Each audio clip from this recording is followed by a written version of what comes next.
A few bold layers can completely transform a simple product poster and make it grab attention instantly.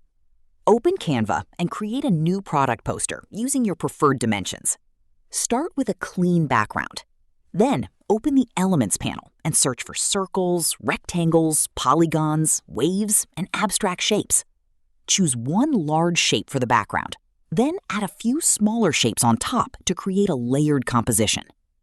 Now, upload your product image and place it above the shape layers so it becomes the main focal point.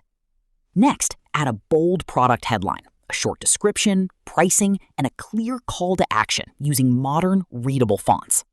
Use contrasting colors for selected layers so the most